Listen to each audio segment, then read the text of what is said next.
Hello and welcome to this week's episode of the Fintech Fix, where you get your fill of a few fintech fables for a few minutes every week. Now, alliteration aside, there are some serious news stories to cover this week. I'm going to be dodging Wirecard. We covered that last week and it's an ongoing saga.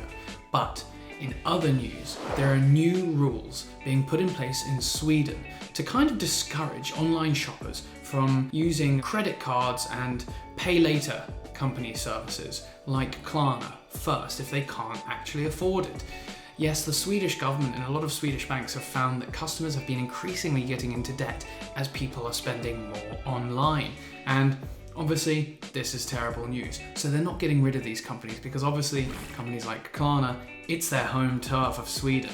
So what they're doing is they're just putting rules in place to make sure it's not the first option that people go for.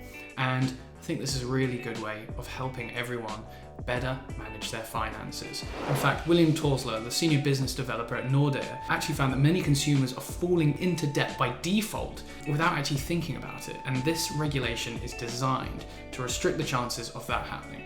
So good on Nordea, good on Sweden, and good on Customer Choice and Klarna for bringing this brilliant new service to e-commerce.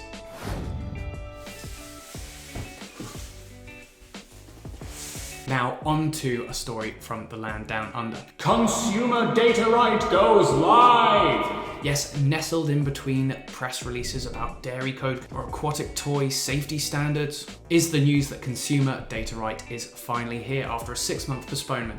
So banks can finally send transactional data across to other banks and other financial organizations, and this is really going to bring in open banking in a big way. I'm very excited to see where this goes. Now, what this means for the financial organization and institution oligarchy over in Australia, I have no idea. Australian viewers, message in, let us know. Now, third up is the story that Zimbabwe is actually looking to block all mobile money payments. And this is a really, really interesting topic because the currency, the Zimbabwean dollar, has actually collapsed 7 times since its installation. So people have resorted to using mobile payments. Now, there have been significant increases in the fees to use this. So it's creating a dual system that isn't working. So any Zimbabwean viewers, please let me know what you think. I don't think I'm equipped enough to know what's really going on over there. But to all of you, I wish you the best of luck in Zimbabwe. That's all we've got time for in this episode of the Fintech Fix. Make sure to catch up next week and have a great weekend. See ya.